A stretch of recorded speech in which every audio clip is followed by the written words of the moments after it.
Saluyot! Nakatsyempo po ako sa grocery ng saluyot. Kaninang umaga pa po ako desididong magluto ng puset. Pero sa dami po ng gulay na nilaho ko dito, parang jackpot na po kayo. Hindi lang sa puset, pati na rin sa dami ng nutrients ng murang gulay na nilaho ko. Ibababad ko po muna sa suka itong malinis na puset at titimplahan ko po ng konting asin. Lamasin po natin yan at isang tabi po muna natin. Ang harapin po muna natin itong gulay. Sangkotsa lang po natin itong ilang pirasong sitaw. Half cook lang po at maganda yung malutong ng sitaw at hindi labog. Hanguin po pagkatapos ng 3 minuto. O ganun din po ang gawin nyo sa ilang piraso ng okra. Hiniwa ko lang sa gitna yung okra. Half cook din po ang gawin natin. Hanguin pagkatapos ng 3 minuto. O isunod na po natin ang puset. Timplahan na po natin ng toyo. O halo lang ng halo. Mataas po high heat po ang apoy Alam nyo naman po ang puset, sandaling-sandali lang maluluto na yan. Pag tumagal po sa kalan gaganit. 2 minuto lang po ayos na para sa akin.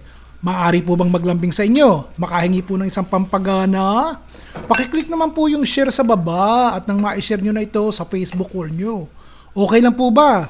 Nakakagana po kasing mag-post ng mga bagong ulam pag nakikita kong maraming nag-share. O salamat po kung nagawa nyo Kung hindi naman ayos lang. O bawang po, iginsa po natin. Isunod na po natin ang ating sibuyas.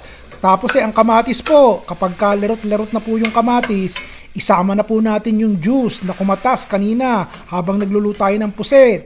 Kung hindi pa po kayo nabubulyawan, ako pakilagay nyo po kung taga saan kayo At pag nabasa ko gagantihan ko po yan ng isang bulyaw na may pagmamahal.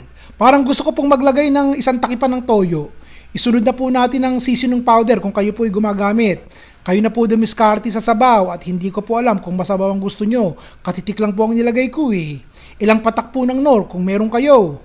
O tikman nyo na. At kung ayos na po lagay nyo na po itong ampalaya. Kalahating ampalaya lang po ito at natira lang. Hayaan po nating maluto ang ampalaya. Siguro mga 3 minuto okay na. Tsaka po natin ibalik ang puset.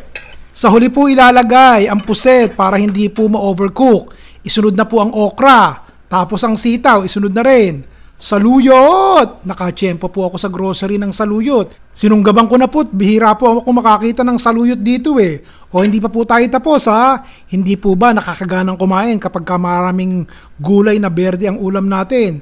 Kahit ginto po ang puset ang halaga, yung ibang gulay naman afford naman. Ito pa po ang isang okay sa kalusugan, malunggay. O patayin nyo na po yung apoy at nang malanta lang ang mga dahon at ma-preserve po natin ang mga nutrients nito.